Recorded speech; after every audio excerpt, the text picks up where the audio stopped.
Between 2015 and 2018, he held the prestigious Lee Kuan Yew postdoctoral fellowship at the joint NTU-UBC Research Center of Excellence in Active Living for the Elderly. And in 2021, he co-founded the trustworthy, federated, ubiquitous learning called TrustFul Research Lab. So, Prof, please. Thank you very much for the introduction. Okay. So my great pleasure today to give you this talk on trustworthy federated learning. We're working towards trustworthy federated learning. So Professor Yang's talk is about what we can look for in terms of eventually building trustworthy federated learning. I just put in some of my 2 cents about how we can go about achieving some of these goals. Okay. So I think no more introductions here. Okay. I think we can also quickly go through these slides as well, so people already know about federated learning, where we need to do this, and the general idea of how to do this. Instead of moving data to feed, moving the grass to feed the sheep here, we move the sheep around to graze different people's data silos. Okay, so in my talk today, I'll mostly focus on 2 parts. The first part about the theoretical research on TrustFul that we have been doing in our lab. The second one is about translational research effort, or deploying research outcomes from the TrustFul lab. By the way, the TrustFul lab is funded by AI Singapore with $7 million for 5 years. So an overview of TrustFul. Okay? So this is how we set up the lab to achieve this kind of goal, to build trust, okay, to enable data providers to participate in AI model co-creation, okay, collaboratively training AI models with the data while we try to protect sensitive data. Okay. So you can see from the overall structure here, we divide our research into 2 major parts. One is about achieving trust. The other part is achieving ubiquity. We call this trustworthy federated ubiquitous learning. Okay? Okay. In terms of achieving trust, of course, we look into incorporating certain responsible AI dimensions into federated learning. We look into interpretability, fairness, as well as robustness. Okay. Of course, there's a lot of very diverse definitions about what they are. So we really choose to work on certain subsets of definitions here, subsets of notions here. So later on, we'll try to expand into more diverse notions. Okay. In terms of achieving ubiquity with the models trained by federated learning, we look into how we can achieve personalization of the models trained via federated learning. Okay. What if we have different devices with different data distributions, personalized devices people are using? Okay. Once we train a global model, we still need to perform certain customization in order for the model to work the best on your devices and on everybody else's devices. Okay. As well as the transferability of knowledge, which later on we'll try to introduce to you an even more challenging type of federated learning called federated transfer learning. Okay. It is a variant of the vertical federated learning. Vertical is already, by itself, is already very rare in terms of the application scenarios that we encounter. Transfer federated learning is even more rare. Okay. At the end, I will also show you several, in fact, 2 of the deployment case studies that we have done. Okay. Both of them are award-winning deployment efforts from AI. Okay. So let's take a look at some fundamentals. Horizontal federated learning we visited very quickly. That's how most people come to know about federated learning. You have a central server in the middle trying to coordinate multiple data silos to build a same model. Okay? All of the data silos involved here, or devices involved here, they're holding data with the same feature space, or more or less the same feature space, okay? So that they can share the same model. They can build the same model, and eventually they can share the same model to perform the same learning task. Okay? Of course, in between the server and each data silo here sits the communication channel itself, which gives us a lot of convenience to do things. Also opens up a lot of attack surfaces for people to do wrong things. Okay? Okay? So this is the a very high level, very simple overview of what horizontal federated learning is, and it's also the most widely encountered application scenarios involving federated learning that you can find today. Google is the one that proposing building Gboard, their next the intelligent text prediction app with federated learning. In their case, it's a very simple business arrangement. All of the devices involved, they are Android users. Android, although it's open source, is primarily developed by Google, and they have a lot of backdoor accesses into how the operating system works. And they can make a lot of decisions on behalf of the devices involved, or so-called selected to participate in federated learning. They have policies set in place to say, okay, if your device currently is connected with Wi-Fi, with a non-metered wireless connection, it's all currently charging, and we don't detect you are doing anything with the device, then you have a very good chance to get selected to participate in federated learning. And they don't have to sign any agreement with another company to do this, because these are their own user base. Collaboration between companies in horizontal federated learning it has its own problems and convenience. Later on, we'll talk about the challenges of doing this. Okay? But since they have pretty much the same feature space they're working on, so technically such an arrangement is not difficult to set up. Okay? So in terms of helping horizontal federated learning to achieve trustworthiness and ubiquity, we have some works going on here. I just give you some highlight about potentially what kind of research directions we can pursue. Just now we have a question about promising future research directions. To show you some of the works that are ongoing, but perhaps from there you can be inspired about the new problems trying to help federated learning. Okay? So this is an effort to help horizontal federated learning to have improved interpretability, which is a multi-dimensional definition. Okay? Here we're not trying to interpret the model itself, we're trying to interpret the clients. Okay? Because now you have federated learning, you have a server, you have multiple clients trying to help each other or the server itself build a model. Okay? But exactly how much contribution each client is providing to the server, we need some time to find out. Okay? So the overall problem that we are trying to address here is how do we assess the contribution made by each client to the eventual model that we obtain. There are multiple ways of doing this. If you want to do this before the people are starting to engage in model training, you can employ techniques such as contract theory, providing people with different contracts for them to choose from. You say, okay, you claim you have high quality models. I have this contract to say, okay, if you have high quality models, high quality data, and eventually you can, after training, you can prove that you did contribute massively to our model, you get this amount of payment. Okay? If you are not so confident, you have another contract to say, okay, there's a medium level quality requirement with a medium level payment, and you are really, really not so confident, we have a lower level for you to choose from. Okay? But you, as the client who are trying to join our federated learning, you choose which one you have. You choose which one you want to try, and later on we see whether you fulfilled your contract, whether there's any reward for you or any punitive charge for you. Okay? For our case, we didn't do this. For our case, we focus on a scenario where the set of clients are fixed by invitation only. We already invited people to come in to try this. Okay? And we don't really have any way to eliminate any of them. Could be, for example, a situation where a pharmaceutical company can sign an agreement with several hospitals to say, okay, we want to leverage your data to train for drug discovery models. Okay? We don't have any way to eliminate these hospitals anymore. Rather, we have to decide in the end how much we pay each of them based on the contributions.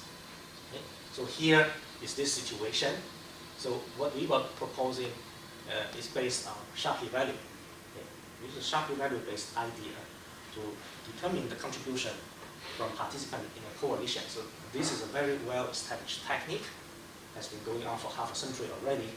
So people use this to eliminate the ordering effect of people coming in different orders and try to see how much impact they make on the particular model. Okay? Because especially in federated learning's case, when people come in different orders, their perceived contribution could be different. For example, in the beginning, when the model performance was very low, someone who comes in, the data quality doesn't have to be very, very good. You can already see 10–15% jump in model performance in several rounds of training. But towards the end, when the model is about to converge, you really need hard samples that the model wasn't exposed to before in order to push the performance a little bit higher. Okay? So in terms of the absolute term of percentage improvement, you could have a distortion in terms of adjusting people's contribution when they come in different orders. So Shapley value techniques allows you to eliminate the ordering effect by trying out different orders of people coming in. The price you pay is that you need to train a lot of sub-models. And of course, the idea of Shapley value, the canonical Shapley value is that you need to train all of the sub-model combinations in order to get a fair evaluation of people's contribution. But that takes a lot of time. Okay? You cannot do that with, say, more than 10 people, more than 10 silos. You're already has 2 to the power 10 times of contribution. You still have to retrain the model each time. Okay, so in our research, we look at how we can make this process more efficient. Okay? What kind of combinations we can drop so that we don't have to evaluate all the possible combinations.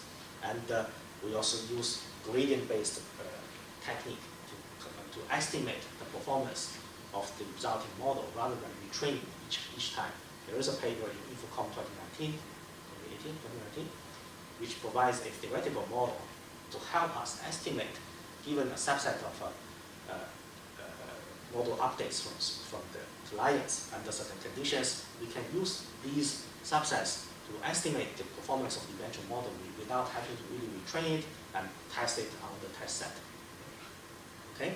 So all this gives us quite an efficient way to compute Shapley value-based federated learning contribution valuation. Okay? And that line of work is actually quite a common line of work in federated learning nowadays. So anyone who is trying to incorporate Shapley value-based techniques to perform interpretable federated learning, they need to perform certain ways of making this process more efficient. Okay? So as long as they can speed it up, the eventual evaluation provided will be ensured to be fair and informative. Okay? Later on, we will share about the application scenario from this work. There's another benefit of training a lot of subset models, which we'll show later. Okay? So this one is focused on taking each data silo, taking each client as a whole to evaluate its performance. We didn't assume that the clients could perform any data selection locally. Okay?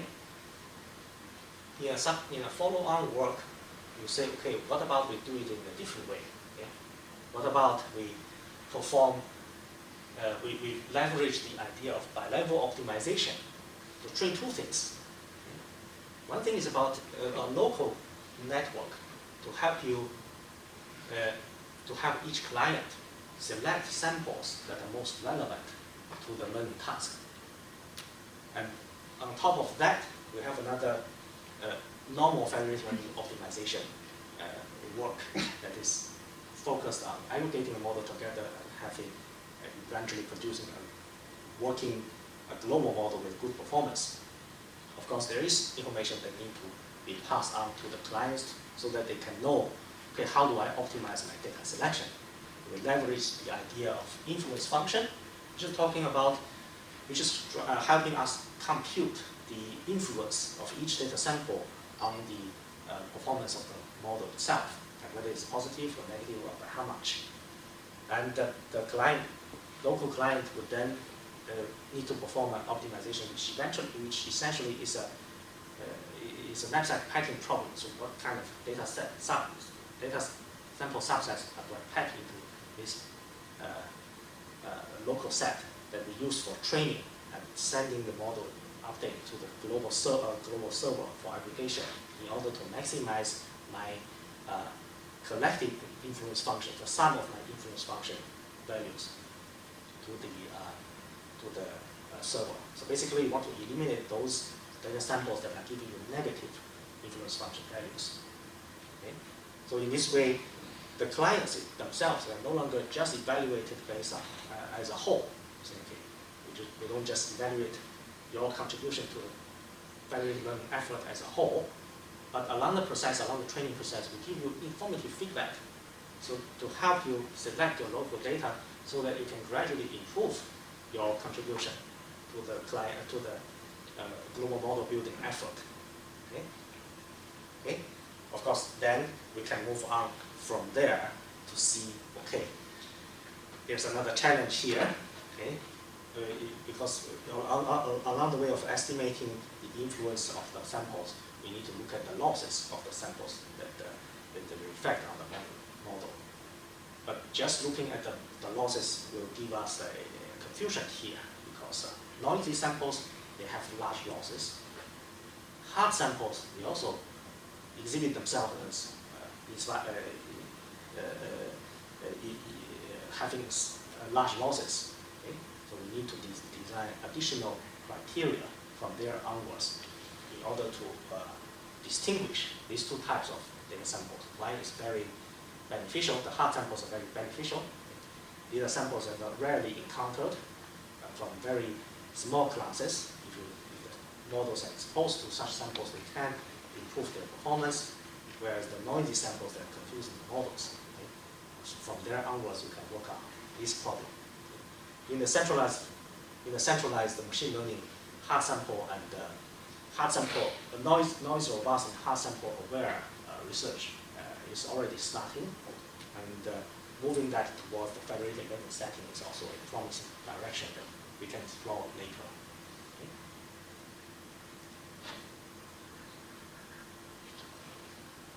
Another type of federated learning is vertical federated learning. Okay. Just a brief recap. In this case, we have very little overlap in the feature dimension, but in order for it to be classified as a vertical federated learning, you have to have a large overlap in the sample dimension. Okay? Okay? Say, in this case, you have Lazada, DBS, and Grab. Okay? These three companies trying to come together to build a model. One of them would have the label for this learning task. In this case, it's DBS. Okay? The learning task would be, can we find out which customer is a credit-worthy customer to give it a bank loan or give it a credit card. Okay? Of course, DBS already know who these customers are from its own database. Its own database, they have all the features about creditworthiness. It knows which customer is already happy, is a good customer. They want to expand. DBS wants to expand this customer base by attracting customers of Lazada and Grab to join the targeted, personalized banking advertisements. Okay? So in this case, these two guys, they need to train a model locally to determine who are potentially good bank customers based on their retail behavior patterns and car sharing, ride sharing behavior patterns. We've got to make such a connection, which is by no means an easy task. So DBS in this case, it needs to pass information on, label information on to these two guys. So, okay, since we have a large overlap of customers, some of them already are my customers, I can pass you certain labels to your corresponding customers to say these customers are already classified as good banking customers or bad banking customers. You train a model based on such labels we provide you, based on your own features, to see whether you can figure out the rest of your customers who are potentially good banking customers. And then when I pass you the advertisements, you know who to target. Okay? So this is the basic idea of vertical federated learning. It's very, although it's rarely taking place in practice involving federated learning, but it's a very useful, very valuable business arrangement. So basically incorporating new dimensions into your business. Okay? Of course, that's technically is not very difficult to do. The difficult part is negotiation among these companies, how to settle a business arrangement. Okay? So in this case, to enhance the interpretability of this kind of a situation, we have this work which is recently accepted by InfoComm 2023. We haven't put it up online yet. We're going to do this soon. So basically, still trying to figure out what kind of data are valuable to such a training process involving vertical federated learning. But in this case, instead of the influence, the quality of the data samples, we look at the quality of the features each silo is holding. Okay? So in this case, we incorporate two levels of gates into the neural networks that each of them are trying to use in order to train their local data, to train their local models. Because in this case, we have different model architectures involved. Okay? So basically, what we incorporate as a common technique of incorporating gates that could be shut off or opened up, sometimes partially, of course, to allow certain inputs features to be propagated into the later parts of the neural architecture itself. Basically, in this sense, we perform feature selection.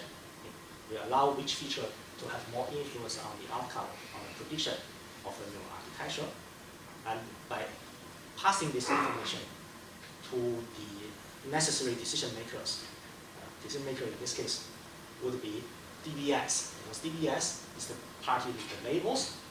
They are the party who are initiating this learning task, trying to enlist help from these two guys.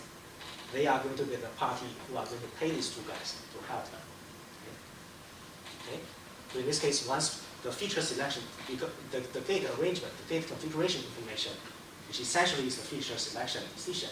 So once this information is being passed to the DBS, in this case, then DBS will know, okay, how many features each of them eventually are being selected from each of the participants to help me build models. And I can use that information as a basis to determine how much contribution each are making and eventually pay them accordingly for their effort.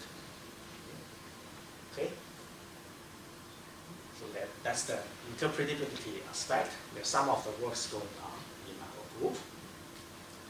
In terms of fairness, okay, so interpretability is the first aspect. We are eventually trying to build a model that's going to support economic activities. Economic activities of federated learning mainly revolves around paying people to do things for the server or for the initiators of the vertical federated learning. Okay? Once we have a way to assess the amount of contribution each are making, the next idea is to come up with the resource allocation arrangements. So based on your knowledge of your contribution, how do I pay you? How much do I pay you? At what point in time do I pay you how much? Okay? So in this case, we look into this kind of a situation. This situation here is a more challenging situation than original incentive mechanism design research. Normally, people would assume that the budget of paying people for their effort is already there. So if incentive mechanism design, one fundamental assumption is that we already have the budget to pay people. We just have to decide how to divide such a budget. Okay? In federated learning, most of the time you don't have this. You are building something from ground up. Okay? You are expecting that model to help you earn money in the future. Okay? Okay? So in that case, the budget to pay people is not there yet, or is not fully there yet. Okay? You will have some initial budget to start with, but later on when revenue start to come in, you still have an arrangement with your business partner how to share this revenue. Okay? And we want to promote We want certain behaviors to be promoted. We want people to try to join our federated learning as early as possible. We want seniority. We want people to come to our federation as quickly as possible. Of course, we have to pay them based on their contribution, which is provided to us by the interpretability research aspect. Okay? So in this case,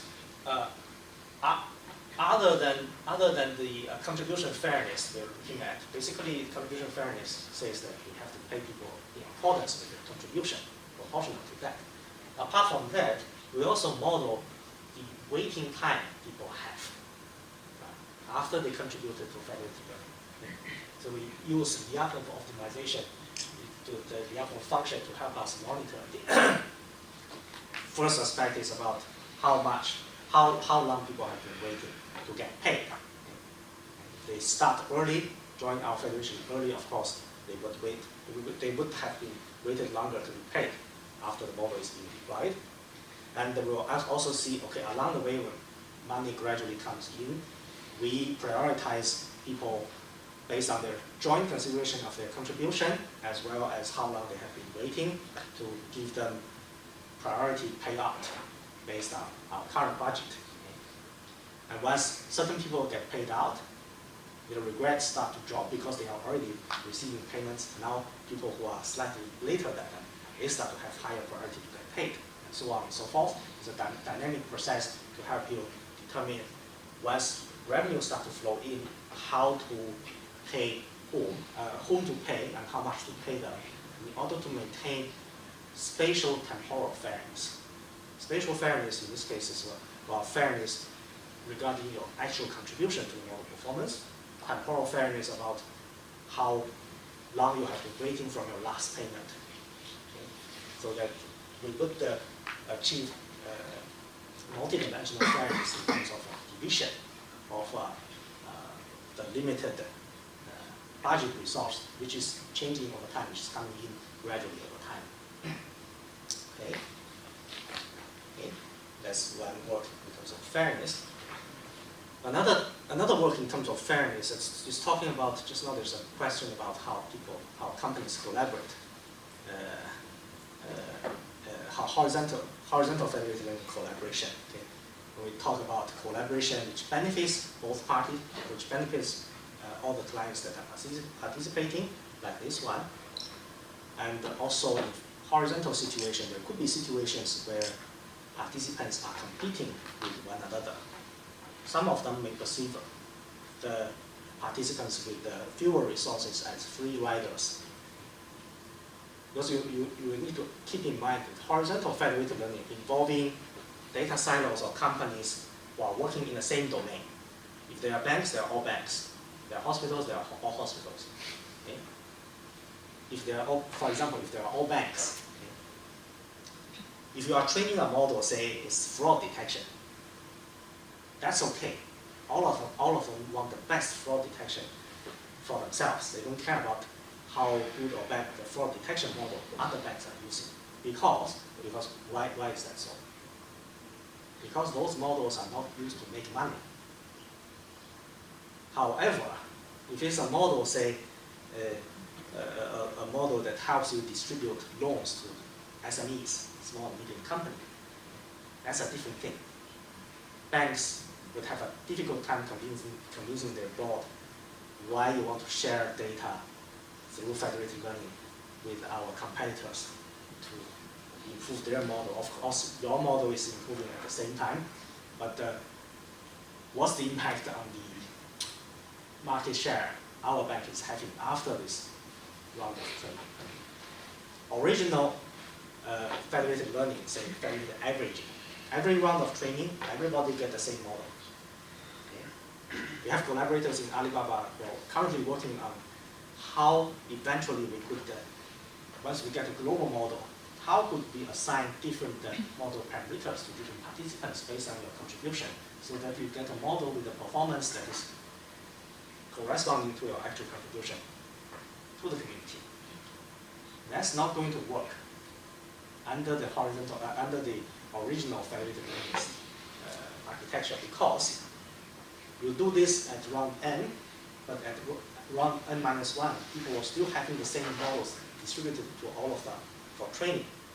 They could just revert back to model run n-1 instead of taking your rubbish model at the end.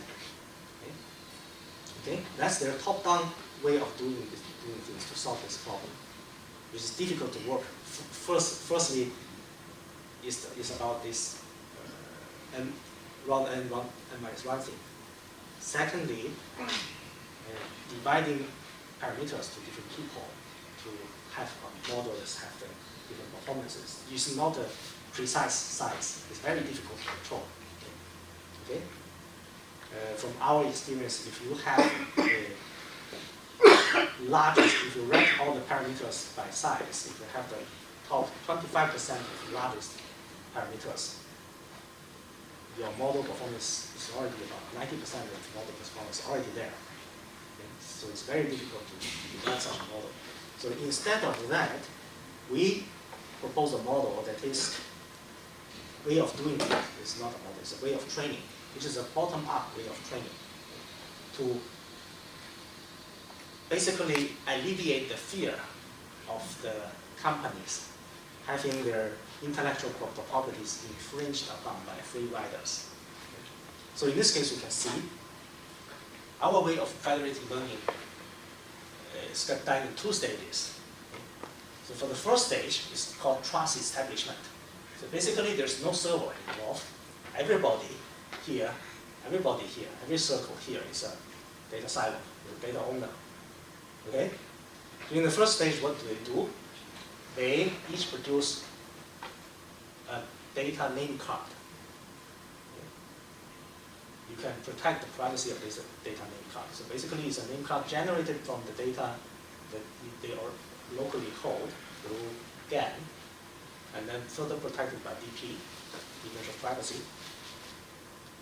So this, although this is a data name card, it's a data set. It can be exchanged freely without worrying about exposing privacy. So after that, each person would exchange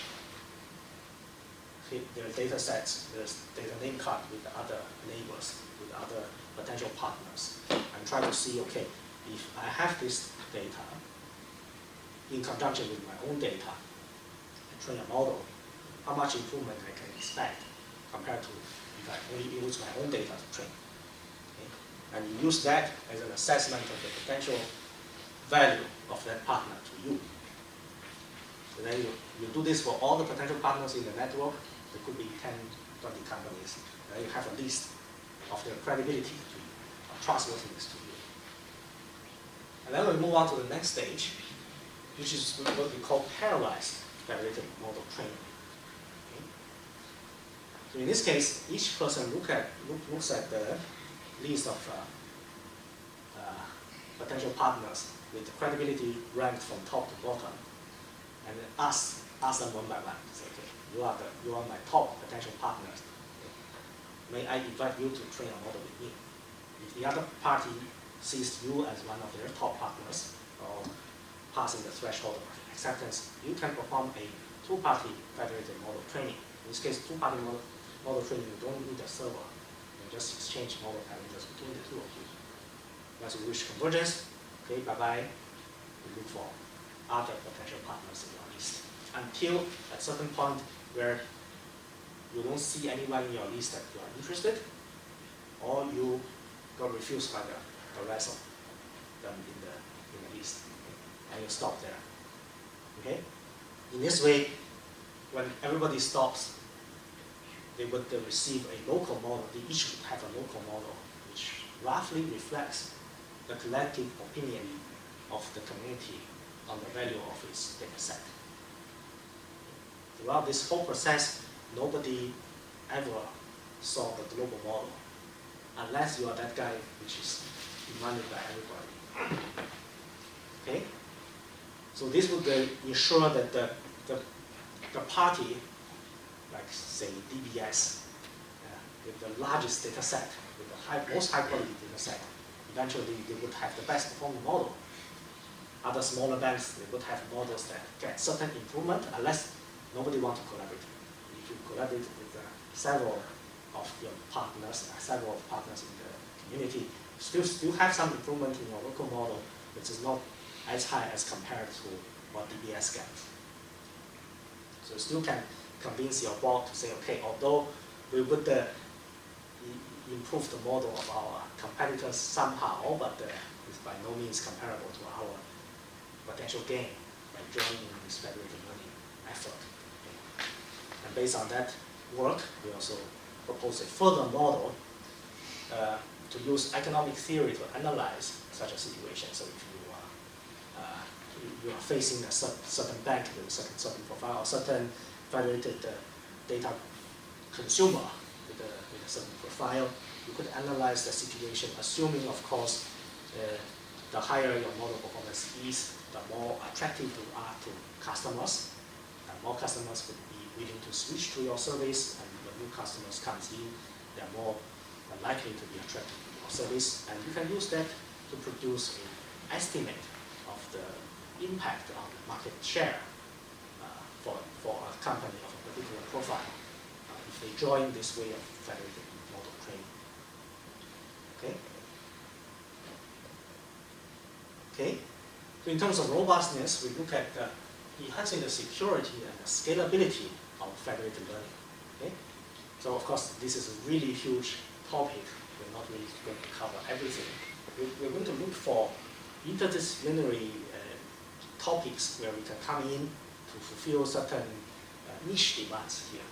So in this case, you can see this is a cohort communication-based federated learning defense. Why do we want to build something like this? You know, federated learning, you just take horizontal federated learning as an example. A lot of attack surfaces, a lot of types of attacks, backdoor, Byzantine, data poisoning, model poisoning. Okay. And each of them, you could initiate it at different points in the training process. The general idea is that you initiate your attack as late as possible towards convergence. Then you have a better chance of making a huge impact on the eventual model. If you do it too early, multiple rounds of federated averaging could eventually eliminate the effect of your attack. You have so many attacks. Each of them have you have different ways of defending such attacks. It's going to be very costly if you want to deploy defense against this kind of diverse attacks on your model. So what we are trying to do is that can we find certain design centralities in federated learning architecture that if we defend this point here in a particular way, we could eliminate a large spectrum of potential attacks. Okay? So in this work, we look at the communication channel itself. Okay? Okay? Attacks from the outside. We're not talking about attacks from insiders, like clients or servers. Attacks from outsiders who are trying to eavesdrop our communication and then do something with that. Okay? If we can prevent them from eavesdropping our communication, we don't need to check for attackers anymore. Okay? We don't need to spend the resources to check for attackers and defend against them, as long as we can make our communication channel covert to them. Covert means they can't detect, really. They cannot detect there is a communication going on in this particular bandwidth. So in this case, what we need to do is to jam our communication band ourselves, so that when people are trying to eavesdrop in this communication band, they hear noise instead of useful information. But the jamming need to be opportunistic, need to be optimized, because we are also going to use this communication band to transmit useful information. Okay? So in this case, we model this as an economic problem of engaging a jamming service provider. We assume we are going to pay this jamming service provider to buy the duration and strength of the noisy signal they provide, so that over time, we have a very high probability if the attackers initiate eavesdropping at different points in time, they would hear noise, but we would still be able to put our transmission packets through this kind of a noise channel, so that the servers themselves will be able to receive this aggregate the global model and then pass us back our information. So this is the general idea of covert communication in power secure federated learning.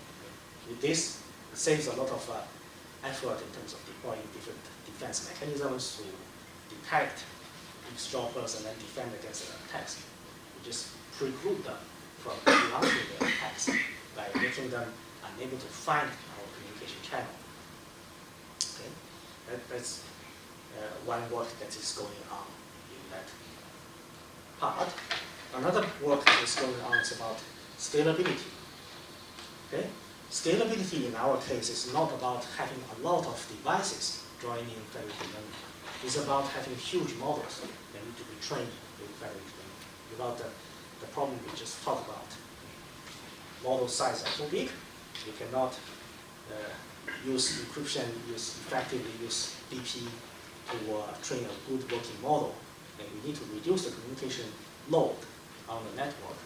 At the same time, possibly would make it hard for people who get their hands on our models to infer what's going on. So in this case, we propose an opportunistic block dropout federated learning training mechanism.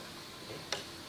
Dropout has been performed in federated learning before. Okay. Basically, it's people randomly drop out certain parameters in the model, replace them by 0, and try to perform compression or quantization on the remaining parameters and send them over. But for larger models, that's not enough. To randomly drop more parameters with no anywhere throughout the very large model architecture, the compression is not going to be efficient. So in this case, we first divide a large model into different functional blocks, semantic blocks. Okay? And then the dropout would be performed with blocks as a unit. If we want to drop out, we drop out the entire block. If we want to preserve a block, the entire block is preserved. When we also design a staleness measure to see how fresh a particular block is after local training or after global parameter aggregation compared to the previous round. If the change is smaller than a threshold, we'll say, okay, the other party who is receiving this communication, they can reuse the previous round local block for that particular position. We don't need to transfer this block in this round. And we can save in terms of communication cost in this way.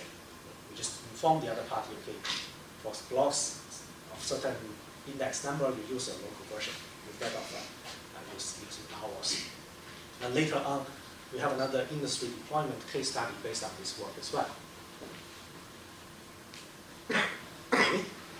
So personalization, just be aware that the information I provide you today is basically a sampling platter. Some of the works I mentioned later on in the afternoon, my staff and students, they're going to give you more detailed elaboration on how it's working. So I'm basically providing you with a table of content of what's going on in our lab so that you have an overview about where to look for things. Okay? So personalization, in this case, we're looking into a very challenging situation in federated learning. It's about making individual models for each participant, and we're looking into what additional information we can leverage to do this. Okay?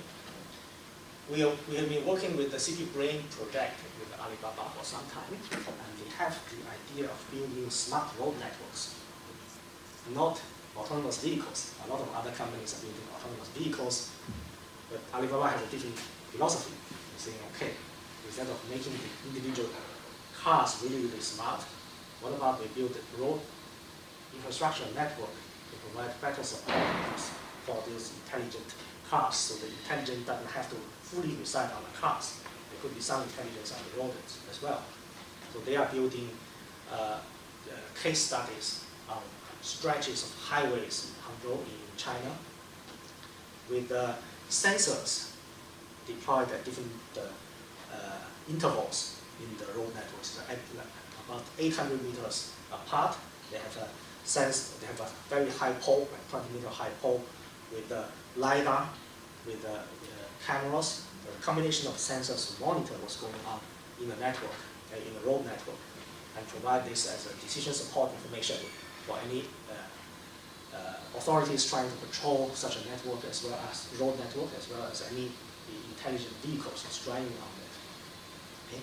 So in this case, they would have a different challenge here. They say, okay, we have different sensor devices, which are powerful computers with the physical sensors deployed at 800-meter intervals. And the road situation across different stretches of the road network will be very different. The overall idea, the main idea is that nodes on this network who are closer by to each other, the traffic situation would be more useful to each other, would be more similar to each other. If we have a traffic jam in Jurong West, we don't expect the same to happen in Changi Airport. The traffic situation could be totally different. Okay?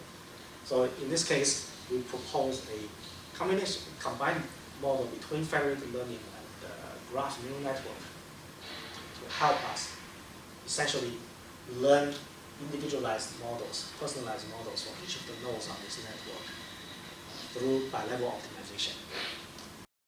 In this case, the bilevel optimization, the internal level, but the inner level would be federated learning training. The outer level would be leveraging the proximity information through graph neural network training among the nodes. So essentially, you can imagine that as a personalized federated averaging technique. Basically, each node is responsible to average the model updates from all other nodes, but is weighted by how many hops they are from the current nodes in the graph neural network. Okay.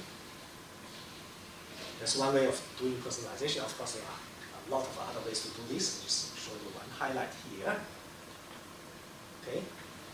Last part of the theoretical part is the most challenging problem in federated learning, which is transfer federated learning, or federated transfer learning, called transferable. Okay. Oh, okay. It's a variant of vertical federated learning, because now you don't have enough overlapping samples, and you don't have enough overlapping features. Essentially, it means that you still the same situation compared to before, but instead of Lazada, Grab, and DBS, which are all three businesses from different domains, but all serving the same population in Singapore. Now we have Alibaba serving populations in China, Didi serving populations in So this is using the wrong example here. Using the wrong example, it should be, say, Amazon from the US, Didi from China, and DBS from Singapore. So now you have three businesses from different domains are all serving different countries and cities. Okay? Okay? So in this case, simply passing the label information from the initiator of this task to the other parties is not going to be enough, because we don't have enough overlap samples to use this label information to train a useful model. Okay? So instead of that, in this paper we published in KBS recently, we look into how we can leverage the non-overlapping samples involved. So basically, we want to use semi-supervised learning to see, okay, what are some similar samples to the overlapping samples that we can find in the non-overlapping sample set from each of these participants. If we can find them, then we can assign them pseudo-labels based on the labels of these overlapping samples that we know already, and thereby enlarging essentially our labeled sample space. Actually, it's essentially converting this federated transfer of learning situation back to a normal vertical federated learning situation with the pseudo-label generation. Technique mostly is about finding computational conversion models to convert the samples into a common space, a hyperspace, so that we can find out which samples are closer to each other by some distance measure, and then assign a particular cluster a similar label based on the real label of certain samples that we already know in that cluster. Okay? Okay? Here are some of the survey papers that we have written related to federated learning regarding, say, personalization, combining graph, combining GN with federated learning, how to perform verification with models, attacks and defense, bidding, auctioning, and later on we'll see an example of what kind of auctioning we can perform in federated learning, as well as fairness in federated learning. Okay? So if you're interested, you can take a look at these survey papers, and you can find a lot of potential future research directions mentioned in there. Okay, now we come to the translational research aspect of class 4. Okay. The first one is about contribution evaluation work that we mentioned before. Okay. So in that case, the Shapley value one. Okay. So in that case, we were working with a Chinese company who is connecting us with basically they already set up their federated learning system involving a pharmaceutical company and 8 hospitals. So they have this business arrangement already. It's a normal federated averaging based architecture to help them train drug discovery models based on information from the hospitals. What they are tasking us to do is to tell them how much contributions each hospital is making to the eventual model the pharmaceutical company obtains, and then they can pay those hospitals accordingly. Okay? So of course we propose to them the Shapley value-based approach, but along the way of computing the Shapley values, which involves a lot of sub-models being computed, we actually perform some testing locally to see how good performing each of the sub-models are. And we discovered that not all the time, the full model that involves all the parties are not always the best performing model, because certain hospitals that would contain mislabeled data or noisy data, which is negatively impacting on the model performance itself. Sometimes at certain stages, excluding certain hospitals could be more advantageous. So we also propose another model aggregation approach, which is essentially passing on the best performing sub-model for future training instead of always using the full model. We build a this is the system that we built for them. Basically, it's providing them with the capability of monitoring at each round of training how much contribution this is showing how much contribution each of the 8 hospitals is making. Okay, and each round you can click on each round, and each round here, if you can see, there's a always a model with a white dot here, which is indicating that's the full model. The model with the white dot is the full model, and the performance is ranked from top to bottom. And you can see the full model is not always on top, and we are always using the top model as the current global model to be passed on to subsequent training rounds. Okay, so this is deployed in 3 provinces in China and won the IAI award from AAAI last year. Okay, you can follow this link to play around with this demo. I made a demo version, not the actual version. I made a demo version so that you can see how the control panel works and take a look at the information that people can retrieve. The pharmaceutical company can retrieve from such a system. All the models provided in this demo system, they are fake models. We cannot use production models to show people how things work. Okay. The next one is about the dropout model that we talked about, the dropout training approach. So in that case, of course, we deployed the log dropout system. In this one, in collaboration with the energy company in China, ENN, which is generating power to be delivered to multiple cities, and they have this coal chemical business on top of their power generation business. So you can generate chemical products based on coal and other fuels that they use. What they are trying to do is to monitor the equipment used in the factories to see whether we can perform any predictive fault detection so that they can have better business continuity. The model that they task us to train is not really a huge model. Right? Today's standard is about 30 million parameters. This is already enough for their purpose to do this. Okay. Of course, our model saves a lot of communication overhead for them. And of course, when you really work on federated learning in the industry setting, you know you cannot make full use of the communication depth.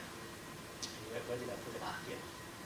Because their communication network, inter-factory communication network, they are not designed to support federated learning alone. They have a lot of other traffic going on in that network, and they place a very strict restriction on us, which is no more than 2 MB per second bandwidth for us to transmit anything that we need to use for federated model training.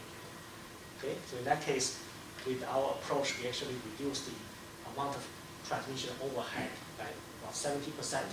So originally, 52 hours to train another updated version of their model. Now it's about half a day we can do this.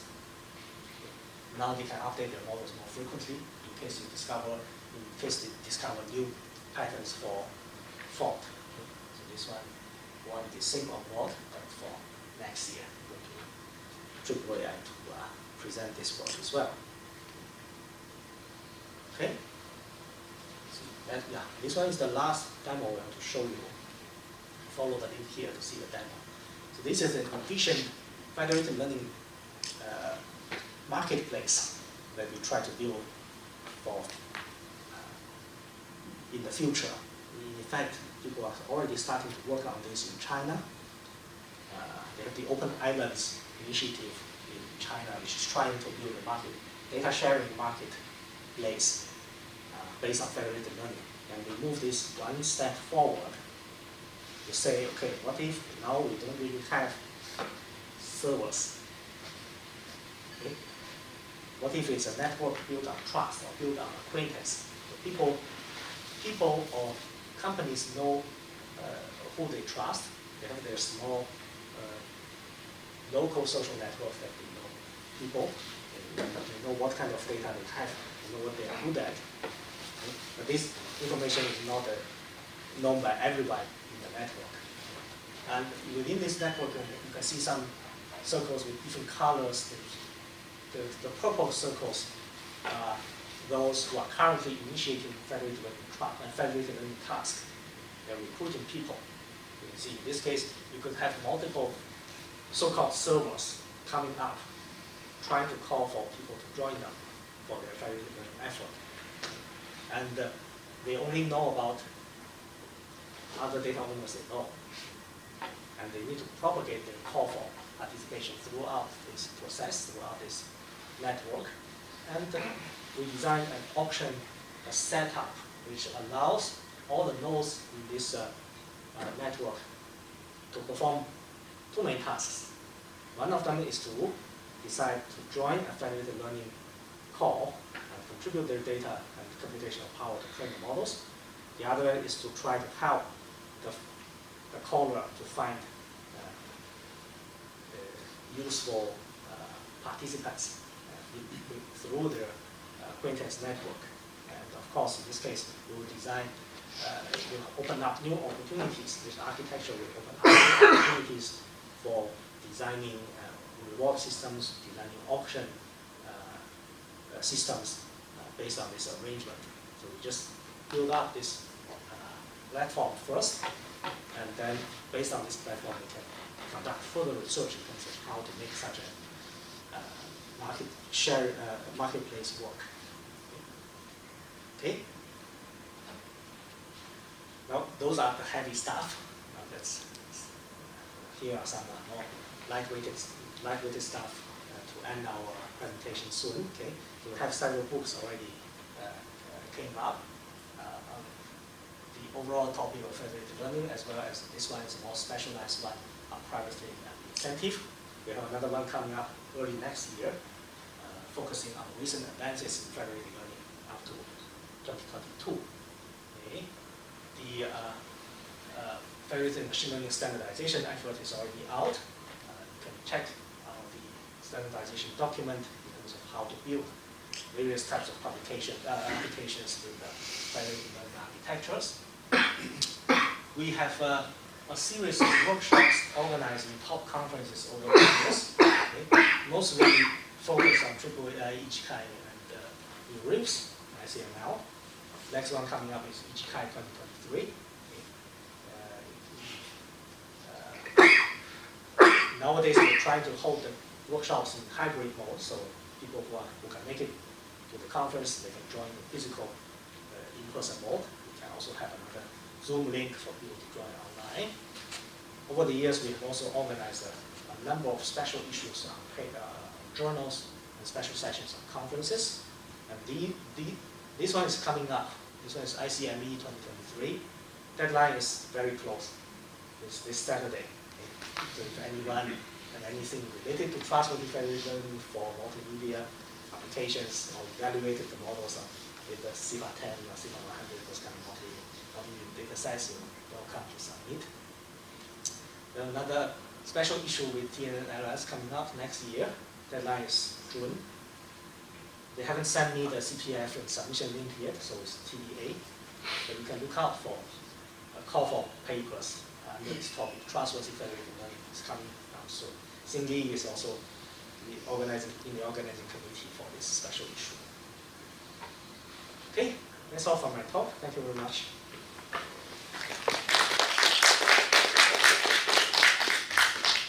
Any questions?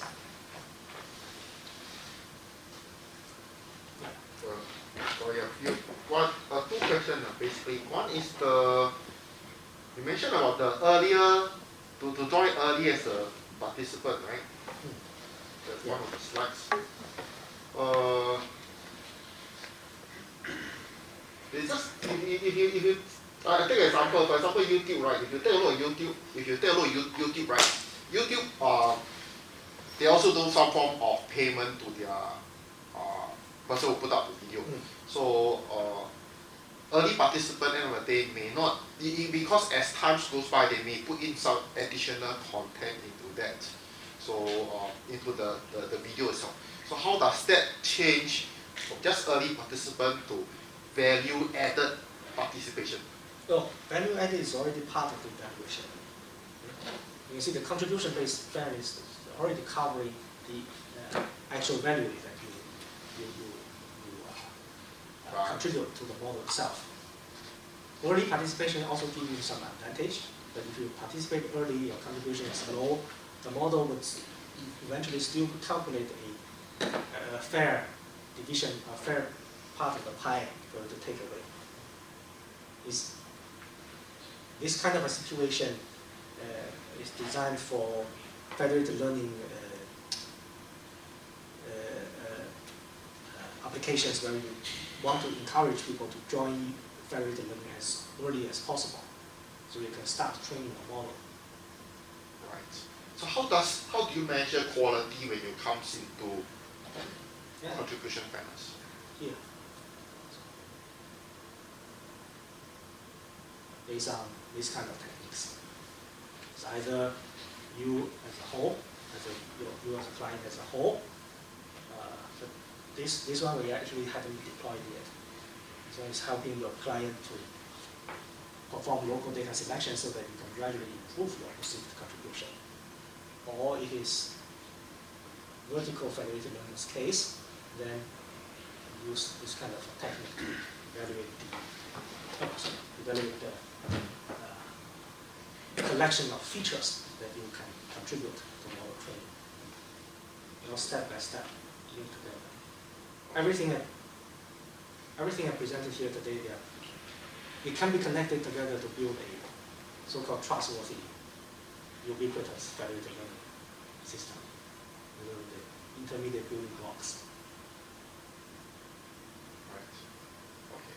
That's why we say the title is called Trustworthy Federated Learning.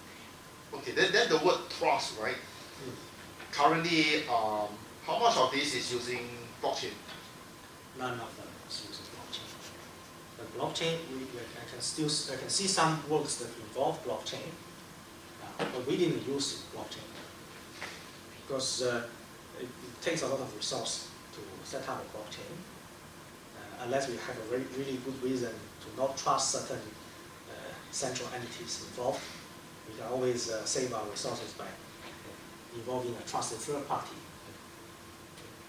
It could be, I could see some potential in the in the last demo I showed, which is a fully distributed network of participants here with no clear central trusted entity here. So possibly here we could involve certain blockchain concepts to either store people's reputation in terms of how well they can perform in solving certain federation tasks, or helping them keep their account ledger.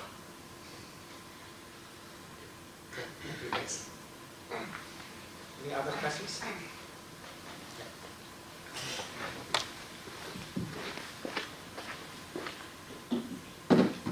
Hello. Hi, thanks Prof. for your share. So my first question is regarding the fairness-aware FL. So it's like when every party share the data name card, right? So how can the other party know that the shared party are honest? That's how they generated the. Yeah, let's see how can I know the data name card can truly represent the other's quality. Yeah, that's a part where we don't really have a good solution yet. Okay. People could potentially generate a name card that is not based on their own data set. But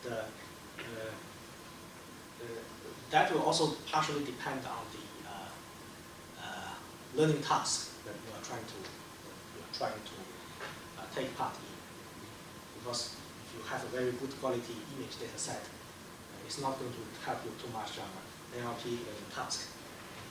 And it could be difficult for them to understand, to have a good idea of how valuable other parties could find their data name card if they generate it in certain ways. For example, people from different data silos, they could have different data distributions. Your data distribution may complement well with me, but may not complement well with the other party. If you overly optimize your generated data set to my liking, you might lose out in other people's evaluation. So in such an open, collaborative environment where you assume you don't really know exactly what kind of data distribution each of your potential collaborators is, it's going to be hard for you to fake a data set and make everybody think that you are really, really good. But that part, there could be some possible way to do this, to alleviate this problem. For example, you could incorporate certain verification techniques into the process to see if the data sets are really being generated by following the agreed upon algorithm. People, it's essentially like infusing gold standard questions in a survey to see whether some people just randomly give their answers in the survey or they really put some thought in the survey.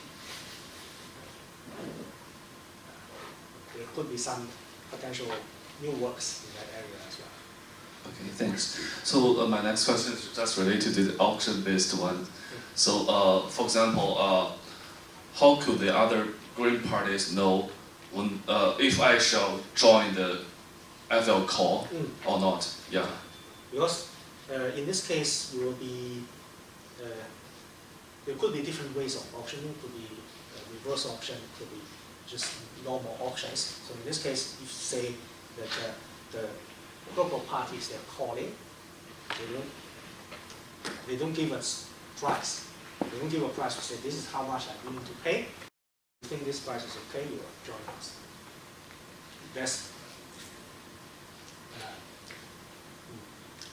That's fixed price auction. You say, okay, I already have this budget. I know this is how much I can pay. You just let me know whether this passes your reserve price or not.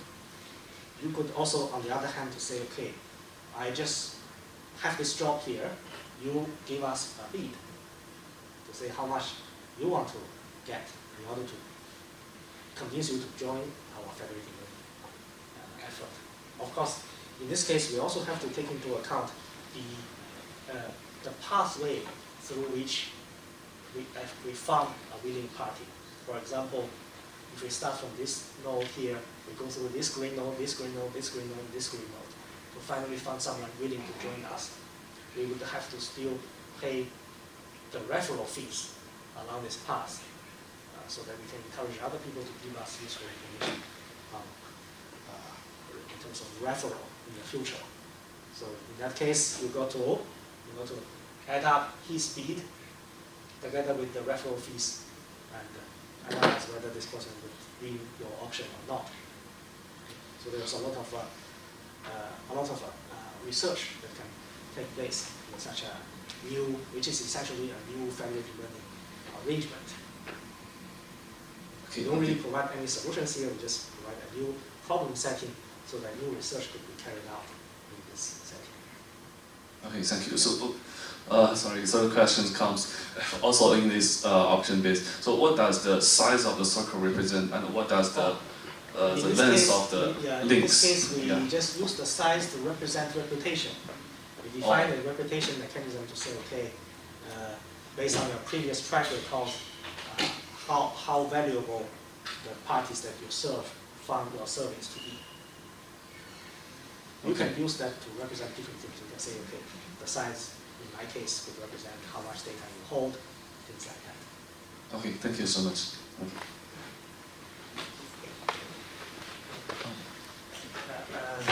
Thank you both for this impressive work, actually. Yeah, my question related actually maybe to vertical and also maybe in horizontal regarding the, you mentioned that like different like entities, they can be sharing even for the horizontal.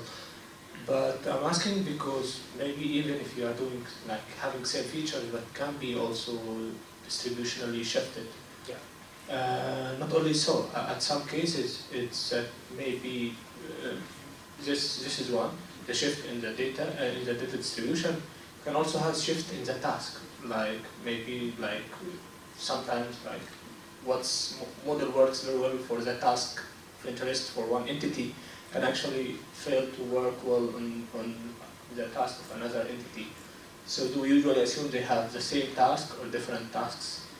This is also another thing. My last question regarding actually negative transfer. One entity for it's like we usually share, for example, to a global server. So for the interest of one entity can contribute positively to the overall performance, but maybe other entity can have negative transfer to the others. But it's also this entity want to improve their performance. So if I excluded them from the overall competition, they will not be benefited. So how can like such a problem be alleviated? Thank you. So personalization in federated learning is a very diverse field of study. There are work that focus on addressing the distribution of difference across different devices. For example, you could split your model at certain layers. So these last few layers about close to classification layers, we don't send them for model aggregation. We just train them with local data. The layers in front, we send them to servers for aggregation. So in this case, we still get the benefit of the generalizable model part, where the local essentially is matching function part still use our own data to train. Okay?